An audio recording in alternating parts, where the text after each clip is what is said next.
राधे राधे दोस्तों। ट्रेन के AC compartment में मेरे सामने की सीट पर बैठी लड़की ने मुझसे पूछा, हेलो, क्या आपके पास इस मोबाइल की सिम निकालने की पिन है? उसने अपने बैग से एक फ़ोन निकाला। वह नया सिम कार्ड उसमें डालना चाहती थी, लेकिन सिम स्लॉट खोलने के लिए पिन की ज़रूरत पड़ती है, जो उसके पास नहीं थी। मैंने हाँ में गर्दन हिलाई और अपने क्रॉस बैग से पिन निकालकर लड़की को दे दी। लड़की ने थैंक्स कहते हुए पिन ले ली और सिम डालकर पिन मुझे वापस कर दी। थोड़ी देर बाद वो फिर से इधर उधर ताकने लगी। मुझसे रहा नहीं गया। मैंने पूछ लिया, कोई परेशानी है क्या? वो बोली, सिम स्टार्ट नहीं हो रही है। मैंने मोबाइल मांगा, उसने दिया। मैंने उसे कहा कि सिम अभी एक्टिवेट नहीं हुई है, थोड़ी देर में हो जाएगी। एक्टिव होने के बाद आईडी वेरिफिकेशन होगा, उसके बाद आपको इसे इस्तेमाल कर सकेंगी। लड़की ने पूछा, आईडी वेरिफिकेशन क्यों? मैंने कहा, आजकल सिम वेरिफिकेशन के बाद एक्टिव होती है। जिस नाम से ये सिम उठाई गई है उसका ब्यौरा पूछा जाएगा, बता देना। लड़की बुदबुदाई, ओह। मैंने दिलासा देते हुए कहा, इसमें परेशानी की कोई बात नहीं। वो अपने एक हाथ से दूसरा हाथ दबाती रही, मानो किसी परेशानी में हो।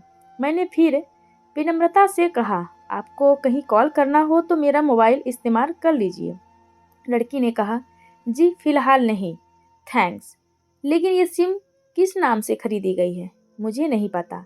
मैंने कहा, एक बार एक्टिव होने दीजिए, जिसने आपको सिम दी है उसी के नाम की होगी। उसने कहा, ओके, कोशिश करते हैं। मैंने पूछा, आपका स्टेशन कहाँ है? लड़की ने कहा, दिल्ली। और आप? लड़की ने मुझसे पूछा। मैंने कहा, दिल्ली ही जा रहा हूँ, एक दिन का काम है। आप दिल्ली में रहती हैं या? लड़की बोली, नहीं नहीं, दिल्ली में कोई काम नहीं, ना ही मेरा घर है वहाँ। तो मैंने उत्सुकतावश पूछा। वो बोली, दरअसल ये दूसरी ट्रेन है जिसमें आज मैं हूँ और दिल्ली से तीसरी गाड़ी पकड़नी है, फिर हमेशा के लिए आज़ाद। आज़ाद मतलब मैं समझा नहीं। लेकिन किस तरह की कैद हैं आप? मुझे फिर जिज्ञासा हुई, किस कैद में थी एक कमसीन अलहड़ सी लड़की? लड़की बोली, उसी कैद में थी जिसमें हर लड़की होती है, जहाँ घर वाले कहें शादी कर लो, जब जैसा कहें वैसा करो। मैं घर से भाग चुकी हूँ। मुझे ताज्जुब हुआ, मगर अपने ताज्जुब को छुपाते हुए मैंने हंसते हुए पूछा, अकेली भाग रही हैं आप? आपके साथ कोई नज़र नहीं आ रहा? वो बोली, अकेली नहीं, साथ में है कोई। कौन? मैंने प्रश्न खत्म नहीं हो रहे थे। दिल्ली से एक और ट्रेन पकड़ूंगी, फिर अगले स्टेशन पर वो जनाब मिलेंगे और उसके बाद हम किसी को नहीं मिलेंगे। ओह, तो ये प्यार का मामला है? उसने कहा, जी। मैंने उसे बताया कि मैंने भी लव मैरिज की है। ये बात सुनकर वो खुश हुई, बोली, वाह, कैसे, कब? लव मैरिज की बात सुनकर वो मुझसे बात करने में रुचि लेने लगी। मैंने कहा, कब, कैसे, कहाँ, वो मैं बाद में बताऊंगा। पहले आप बताओ, आपके घर में कौन कौन है? उसने होशियारी बरतते हुए कहा, ओ मैं आपको क्यों बताऊं? मेरे घर में कोई भी हो सकता है। मेरे पापा, माँ, भाई, बहन, या हो सकता है भाई ना हो, सिर्फ बहनें हो, या ये भी हो सकता है कि बहनें ना हो और दो चार गुस्सा करने वाले बड़े भाई हों। मतलब मैं आपका नाम भी नहीं पूछ सकता? मैंने काउंटर मारा। वो बोली, कुछ भी नाम हो सकता है मेरा, टीना, मीना, रीना, कुछ भी। बहुत बातूनी लड़की थी वो। थोड़ी इधर उधर की बातें करने के बाद उसने मुझे टॉफ़ी दी, जैसे छोटे बच्चे देते हैं क्लास में। बोली, आज मेरा बर्थडे है। मैंने उसकी हथेली से टॉफ़ी उठाई और बधाई दी और पूछा, कितने साल की हुई हो? वो बोली, 18। मतलब भागकर शादी करने की कानूनी उम्र हो गई है आपकी? वो हंस दी। कुछ ही देर में काफ़ी फ्रैंक हो चुके थे हम दोनों, जैसे बहुत पहले से जानते हो एक दूसरे को। मैंने उसे बताया कि मेरी उम्र 35 साल है, यानी 17 साल बड़ा हूँ। उसने चुटकी लेते हुए कहा, लग तो नहीं रहे हो। मैं मुस्कुरा दिया। मैंने उससे पूछा, तुम घर से भाग कर आई हो, तुम्हारे चेहरे पर चिंता के निशान जरा भी नहीं है। इतनी बेफिक्री मैंने पहली बार देखी है। खुद की तारीफ सुनकर वो खुश हुई। बोली, मुझे उन जनाब ने, मेरे लवर ने, पहले से ही समझा दिया था कि जब घर से निकलो तो बिल्कुल बिंदास रहना, घर वालों के बारे में बिल्कुल मत सोचना, बिल्कुल अपना मूड खराब मत करना, सिर्फ मेरे और हम दोनों के बारे में सोचना। और मैं वही कर रही हूँ। मैंने फिर चुटकी ली। कहा, उसने तुम्हें मुझ जैसे अनजान मुसाफिरों से दूर रहने की सलाह नहीं दी? उसने हंसकर जवाब दिया, नहीं, शायद वो भूल गया होगा ये बताना।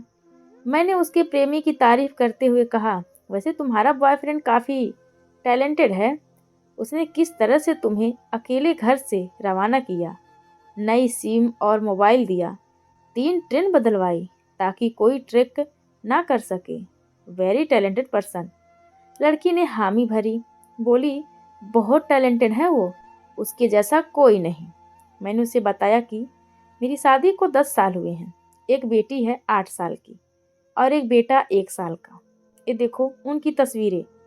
मेरे फ़ोन पर बच्चों की तस्वीर देखकर उसके मुंह से निकल गया, सो क्यूट। मैंने उसे बताया कि ये जब पैदा हुई तब मैं कुवैत में था, एक पेट्रो कंपनी में। बहुत अच्छी जॉब थी मेरी, बहुत अच्छी सैलरी थी।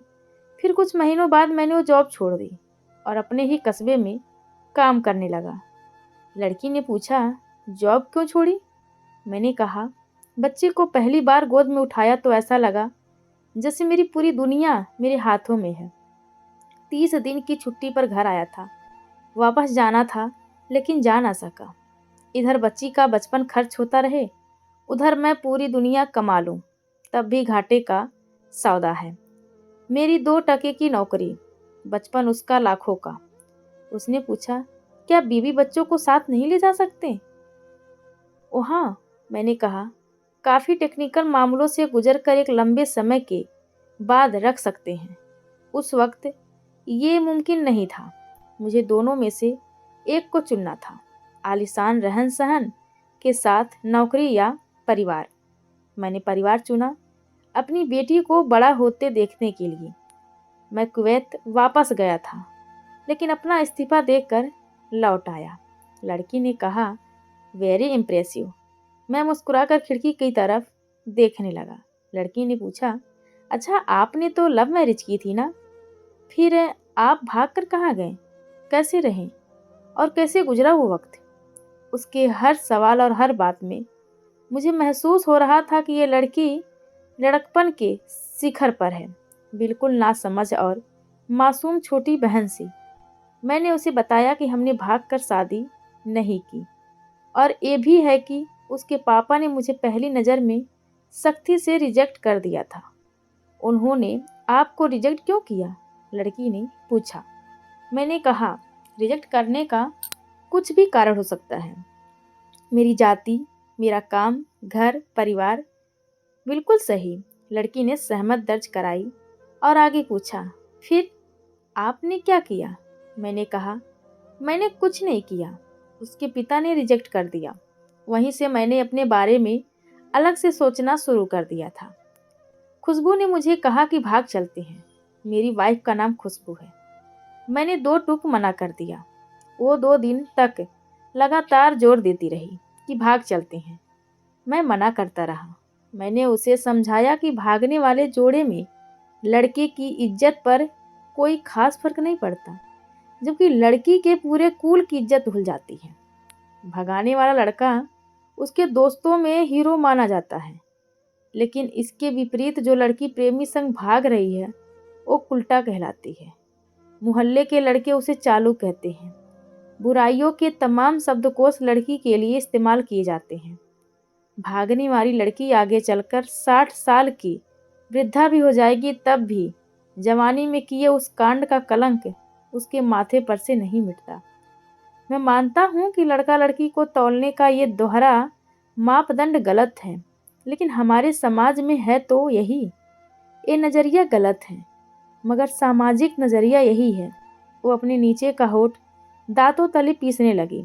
उसने पानी की बोतल का ढक्कन खोलकर एक घूंट पिया। मैंने कहा, अगर मैं उस दिन उसे भगा ले जाता तो उसकी माँ तो शायद कई दिनों तक पानी भी ना पीती। इसीलिए मेरी हिम्मत ना हुई कि ऐसा काम करूं।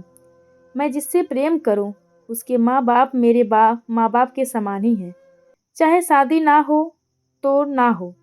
कुछ पल के लिए वो सोच में पड़ गई, लेकिन मेरे बारे में और अधिक जानना चाहती थी। उसने पूछा, फिर आपकी शादी कैसे हुई?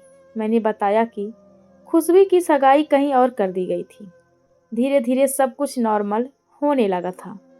खुशबू और उसके मंगेतर की बातें भी होने लगी थी फोन पर। लेकिन जैसे जैसे शादी नज़दीक आने लगी, उन लोगों की डिमांड बढ़ने लगी। डिमांड मतलब? लड़की ने पूछा।